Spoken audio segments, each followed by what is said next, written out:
Hello friends, ഇന്നൊരു Sunday video ആണ്. രാവിലെ ഇറങ്ങിയിട്ടുണ്ട് ഞങ്ങൾ. സൺഡേ ആയിട്ട് ഫുൾ പരിപാടിയാണ്. ആദ്യം തന്നെ കടയിലോട്ടാണ് പോകുന്നത്. എല്ലാവരും കെട്ടിയിറങ്ങി കടയിലോട്ട് പോയിക്കൊണ്ടിരിക്കുകയാണ്. കടയിൽ ചെന്നപ്പോഴാണ് അറിയുന്നത് അടുത്ത പരിപാടി. അതിൻ്റെ ഇടയ്ക്ക് ചിന്തു ഏതാണ്ട് കിണുകണ പറഞ്ഞു. അവളെ നോക്കി ഏതാണ്ട് ഞാനും പറഞ്ഞു. കഴിഞ്ഞ് വീണ്ടും വണ്ടി എടുത്ത് ഞങ്ങൾ വണ്ടിയിൽ ഇങ്ങനെ അങ്ങനെ വിട്ടുകൊണ്ടിരിക്കുകയാണ്.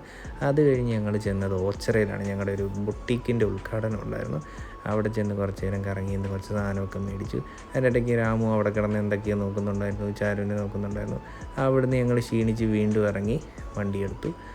അടുത്തുനിന്ന് ഞങ്ങൾ പോയതൊരു പെരവസ്തുലിക്കാണ്. അങ്ങനെ ഞങ്ങൾ പെരവസ്തുലിക്ക് പോവാണ്. വീടൊക്കെ നല്ല കിടിലൻ വീടാണ്. നമ്മുടെ ഒരു ഫ്രണ്ടിൻ്റെ വീടാണ്. അടിപൊളി വീടാണ്. വീടൊക്കെ കയറി കണ്ടു, എല്ലാം അടിപൊളിയായിട്ട് കണ്ടു. ഫുഡും കഴിച്ചു. അവിടെ ഞങ്ങൾ പെതുക്കെ ഇറങ്ങി. അടുത്ത പരിപാടി ഗരുഡാഗിരി ഷാപ്പിലോട്ട് ഞങ്ങൾ വണ്ടി തിരിക്കുകയാണ്. വണ്ടി തിരിച്ച് ഞങ്ങൾ അകത്തോട്ട് കയറി അവിടെ ചെന്ന് ഫുഡ് ഓർഡർ ചെയ്തതിനുള്ള ചർച്ചയാണ് ഈ നടക്കുന്നത്. ചർച്ചയ്ക്ക് ശേഷം ഫുഡ് ഓർഡർ ചെയ്ത് ഫുഡ് വന്നു. അതുപോലെ തന്നെ ഫുഡ് തീർന്നു. ഓക്കെ, അത് കഴിഞ്ഞ് വീണ്ടും അവിടെ നിന്ന് ഇറങ്ങി ഫുഡ് അടിച്ച് ക്ഷീണത്തിൽ ഞാൻ എൻ്റെ ഭാര്യയോട് പറഞ്ഞു വണ്ടി ഓടിക്കാൻ. അവളും അങ്ങനെ വണ്ടി ഓടിക്കാൻ തീരുമാനിച്ചു. അങ്ങനെ ഞങ്ങൾ ഇതൊക്കെ വണ്ടി ഓടിച്ച് വീട്ടിൽ വന്നു. അതായിരുന്നു ഇന്നത്തെ സൺഡേ.